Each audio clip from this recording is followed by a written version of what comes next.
What's going on, everybody, and welcome back to another episode of the Get Over Yourself podcast, where today I'm joined with the Rams quarterback, Matthew Stafford. I'm just joking. Our guest, his name is Matthew Stafford, unfortunately, but to your guys' benefit, it is not the quarterback of the Rams, but Matthew Stafford joining us today. He is actually an expert in the e-commerce world, so he's not going to be calling plays on the field, but he is going to be helping you call plays for your business.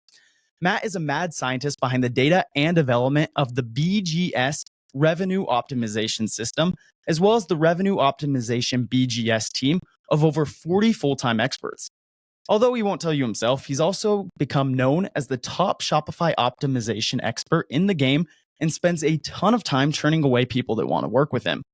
Matt has a keen eye for impediments to the customer journey and is great at interpreting the data to find the diamonds in the rough. He also has the ability to see things from a business owner's perspective, having run his own companies for the past 27 years.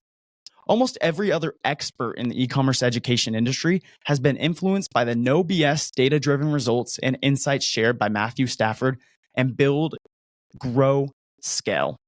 So Matt, thank you so much for joining us on today's episode of the Get Over Yourself podcast. I'm excited to have an e-commerce expert on this show because we have so many young entrepreneurs out there who listen that have their own e-commerce brands. So with that being said, let's jump into today's episode. Matt, thanks for joining us. Yeah, thanks for having me. It's funny, I'm from Michigan originally. So when he was drafted from Georgia, I've got that for the first, X amount of years of his career. And then I moved to LA, and then literally 6 months later, he got traded to the Rams. He got traded. Yep. There you go. And I lived in Thousand Oaks, which is where he lived. So when I would call people and leave a Michigan number, they all thought they were getting the quarterback, and the owners would always call me back. The owners are throwing in free food and all this stuff. If you're calling into a restaurant, you're like, this is great. And yeah, it was awesome. I love it. I think that's so funny because even on my personal note, when you sent me a message originally reaching out, I get a little notification. It's like Matthew Stafford sent you a message. I was like, hey, here we go. Yeah. Well, like I said, you might not be throwing the touchdowns out on the field, but you definitely are helping e-commerce brands succeed in their businesses. You've been doing it for a long time now. You were kind of around in the early days of e-commerce as well as it was just kind of exploding. What got you into the e-commerce industry to begin with? Yeah, so I owned a commercial concrete company and a couple of salons. And so I was in the basically brick and mortar business. And a site came out called Teespring. And some of my friends were doing it because I always follow marketing. And they were putting up t-shirt designs and then running Facebook traffic to them. And so I thought, oh, that'd be fun to try. And so we got creative, and over the first probably almost 36 months, we ended up selling about $15 million worth of t-shirts. And I thought, man, this e-commerce thing's awesome. I don't have to pour concrete. What year was that when you started doing the print on demand shirts? Oh boy, that was before I moved to Vancouver. So probably close to 10, 11, 12 years ago, 10, 12 years ago. Yeah. Okay. And obviously at the time, that was a very brand new thing. Nobody was doing print on demand t-shirts. Nowadays, you can see it all over the internet. Everywhere. Anytime you see a TikTok or an Instagram reel, YouTube short or anything, you see somebody hyping up their clothing line. Every one of the influencers out on the market has their own clothing line now, and most of it is print on demand. But what was it like getting into that in the early days, and what did it teach you about early e-commerce? Well, it taught me to be creative because there's a lot of people and they weren't creative. And so the first shirt that I did that did really well was, I remember the last name, but I don't remember the exact phrase. I took everybody's names that was Schmidt and then used that and put funny phrases on the shirt. So like I sold a kid's one that says, I'm a little Schmidt. Schmidt happens. That's what it was. So I just tried to be creative and funny, and that one, when we put it up, within 6 or 7 hours, we had already done like $40,000 worth of sales because I had targeted everybody that had the last name of Schmidt, and then the shirt. So you would just Facebook target these people. You'd run the ads, and then if they have a last name, they're like, "Oh, this shirt's funny," and they easy shop and go. Yep. And so I created 4 or 5 shirts around that and then started doing things like that. And that's really how we got our start. And I thought, wow, this is crazy. How much money you can make doing it. And just to be clear, you were doing print on demand, so you weren't fulfilling anything. You weren't even pressing the prints on the t-shirts. You were simply running a Facebook ad and you put a logo on a shirt and that's all. Yeah, yep. That was the whole premise behind Teespring was you could take a design, you upload it, they had an editor, you put it on the shirt, and then it would go live as a campaign, and then you would run Facebook ads at that campaign. And when they would sell, the more you would sell, you could tell them like, hey, every 10, start a new campaign, or every 100. And the bigger the campaign that you would do, the cheaper that they would print them for you. Because if they could print 100 at a time instead of 10, they'd give you a better price. You kind of had to try to guess, because if you set your campaign for 100 and only sold 80, you would lose. They wouldn't print it. Right. So you have to kind of know about like what's going to happen. And sometimes like that one, we ended that campaign early, printed all the shirts, and then started a new one, and did it for much larger so that we could make a lot more money with it. So obviously you've kind of transformed from the good old days of simple print on demand, just getting into the e-commerce world. And that was kind of your catalyst to get started in the entire space. So where did you take it from there? I actually moved to Vancouver, British Columbia, and we built a platform and did that same concept with our own set of marketers. I was pretty good at it, and so I had a really good following, and we brought those marketers over to our platform and sold sports licensing and things like that. And so we went from there to, we sold that platform to a company that was in the sporting world, sports licensing world. And then from there, I started my first Shopify site, and we had kitchen products, sold slicers and avocado tools and things like that. And really, that's where I discovered data, because up until then, I had always been really good at running ads, and I ran a lot of ads at the kitchen store, and it did fairly well. But I got excited and started adding apps and doing all kinds of things to the site.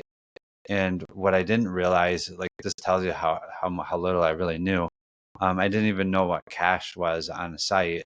So I thought our site was loading fast, but over time, all these things that I was doing to it, because Made it go a little bit slower. it made it a lot slower. In fact, I was like, man, we can't even make sales anymore. What's going on? And I sent it to a friend of mine, because it took 13 seconds for the site to load. I'm like, what do you mean? It's fast here. And then that's when he kind of explained. And that was my like, oh, okay, we went from making hundreds of sales a day over a 4 or 5 month period to making no sales. I needed to learn how to troubleshoot and problem solve. And I learned how to do that through using data in Google Analytics. So let me break this down a little bit as well. For early businesses, be it e-commerce or any other type of business startup out there, there's a lot of trends where you kind of just have to go and jump in. You throw something at the wall, see what sticks. And it's kind of hard to quantify any data in the early days because you don't really know what works. You might run one ad campaign, you get some sales for it, but then at the end of the day, you have no idea if that was just kind of a fluke or if you keep repeating that process. So how did you go about collecting early data for this brand new Shopify brand that you had selling these avocado products? Yeah, that one, we were pretty fortunate because I hadn't messed up the site to start with. It was just basically a stock theme, and we had sold, I don't know, probably 10,000, units. And so we had enough data for our Google Analytics to have, we could see what people were doing on the site, even though I didn't know to look at that yet. We had all that data in the Google Analytics. And what advice would you give nowadays for every one of these young e-commerce brands that are just getting started that listen to this show? What advice would you give them for them to succeed in this data world that we live in, where it can be sometimes hard to quantify the data and actually put it into real world value? Yeah, I would say at a bare minimum, like obviously have your enhanced Google Analytics, and then be able to use or get that data off of there and let ChatGPT analyze it for you. We've had to do it, manually for years, us needing the know-how, but it's amazing what we're figuring out now by actually uploading spreadsheets in and asking questions and customer lists and all the different things. It's absolutely like, this is the funnest time to be alive if you're getting into e-commerce. So yeah, tell me a little bit more about your branding behind e-commerce then. So obviously you started out your journey. You randomly started printing t-shirts because some of your friends told you to give it a try. Yeah. And your journey's spanned it over the past 15 years now of going from a simple t-shirt design to selling a couple products for home goods. And now you go and you speak at these massive conventions on the topic of e-commerce. You have your own personal brand around it. You have a team of 40 experts who are working with you alongside you to help e-commerce brands grow. Tell us a little bit about the conventions you run, your branding behind it, and what people would get. Yeah. So what happened was once I started using the data, we started making a lot more sales again, and we were able to scale it. And what I realized was so many people think that when they send people to their site, that they're like they go, oh, it's like $10 a customer. Well, they don't realize that like if your site loads slow, you might have a 70% bounce rate. So you sent 100 people there, but 70 of them never saw your site, only 30 did. So now your numbers are what you spent divided by 30 people, not divided by 100. And so you can see very quickly how people would not be making money because they're thinking like, oh, or I sent 100 people there when really they only sent 30. So that was our first real big key.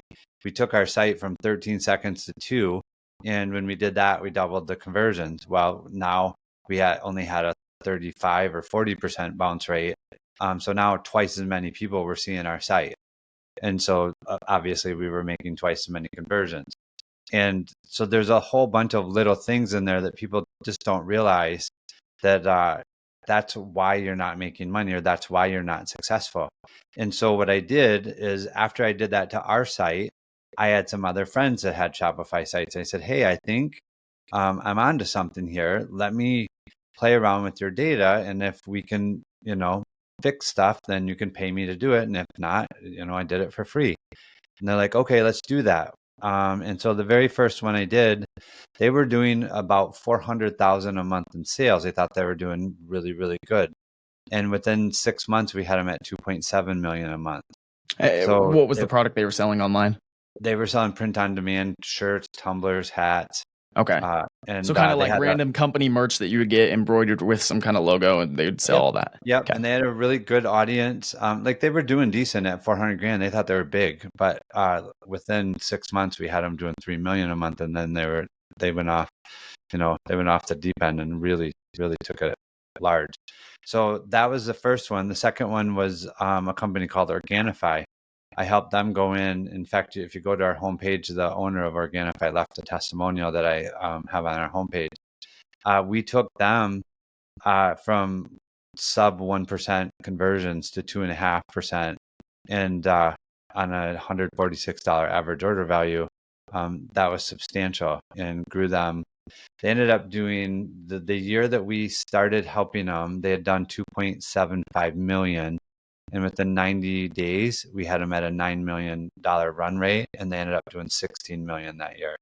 So I was like, awesome. okay, the data works. Like I thought at first, well, maybe it just works for me. It's not going to work for everybody. But 2 for 2, I had like massive success, and I said, all right, this is awesome. We can actually teach this. And so my business partner, he was in the education side, where I was actually behind the scenes doing all the data. And he started teaching his coaching students, and it kind of snowballed from there. We started doing what we called BGS Live all the way up until the pandemic. And then we did 1 year after the pandemic, where we have 300 to 500 people in the room, and we would teach them our optimization strategies. And what I would say is, in the beginning, I was terrible at it. Like I didn't like getting on stage. I didn't like talking in front of people. But what I learned was when you have to teach something, it actually makes you better at your craft, because a lot of that stuff we were doing unconsciously because we're just so good at it or doing it so much that we wouldn't think about it. And then when you have to describe it to somebody else, you need to give them all the little details along the way. So you start refining your process, and we just got better and better at it the more we taught it. That's awesome. And I want to take us one more step back. You've obviously created an organization that helps these e-commerce businesses go from $1 million in sales to $15 million in sales. Yeah. And this process is repeatable. And that's something I want to highlight there for a second. A lot of times when business owners are getting started, they find the solution for one or two customers and they think, okay, great. I have people who are ready to buy this. It's working great, but they don't go out and actually test the market and make sure that it's something viable for hundreds and hundreds of businesses. And so at what stage you mentioned you went out and you tested it with a couple of your friends' Shopify stores and you recognized like, whoa, this process is working. How did you start growing that process to obviously become into this massive live event where you coach these e-commerce brands, you host conferences for them. You've been doing it for the past 15 years now. What process did you take on the business side to make sure you're able to grow your operations? Yeah, so what we did is we created a community of store owners, and we taught them what we were doing, and from there we would get testimonials, and they would actually even tell us what they're doing. I always said we kind of stumbled upon it by accident, but when we were doing that agency work for 8, 10, 12 store owners, those guys are smart business people too, so they're bringing back all their ideas, and then we're getting to split test and figure out what works best and then go share it with our community. So we were doing the work, and then what would win, we would share the wins inside the community. The community started winning, then they would want to come work with us, or they would then share their wins too. And it kind of created this snowball where each side was helping each other. And I always use the phrase a rising tide raises all ships. So as we shared those wins with each other, everybody grew faster. And what tools and insights would you give if I was starting out my e-commerce journey right now? I just launched my website. I was selling some type of product, not even necessarily drop shipping the product. Let's say I was actually manufacturing this product from China. It was shipping to my warehouse here in the United States, and I was just getting started on my e-commerce journey. What tools and insights would you share with me to get my journey going off on the right direction? Yeah, so we have a free blog that you can go and search all different forms of e-commerce. You can go in there, and a lot of people have used that to build really good businesses, and then later they pay us to do, they get past the stage of where they want to do it all themselves. So you can certainly go there. It's just at buildgrowscale.com/blog. The other thing that I would say is understand Google Analytics, because there's so many insights in there that will tell you how your customers are navigating your site. And when you know that, you know how to set it up to help them. And then the third thing is I would study marketing. Really every single one of us is a marketer. And in order for our business to be successful, we need to know how to get people to see it. And so with that strategy, obviously that comes with a lot of caveats, right?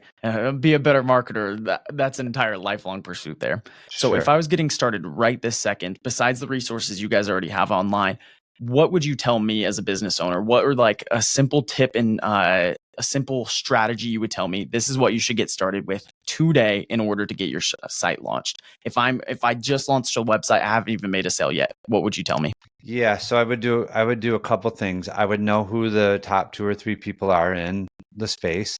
I would do a bunch of research. I would read their reviews and see what people liked and didn't like.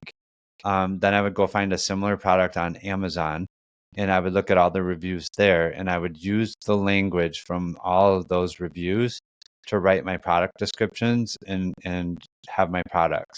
Because when you can speak in the customer's language, which that's what the reviews are, you will be shocked at how much that will help you sell more.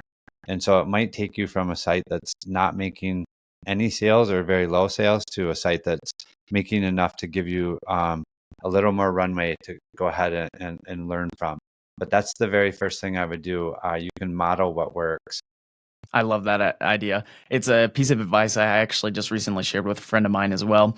He was going into a space where he was taking on in the entire industry. There's kind of a top dog, and frankly, what they're making, I think, is going to be better than that business in and of itself.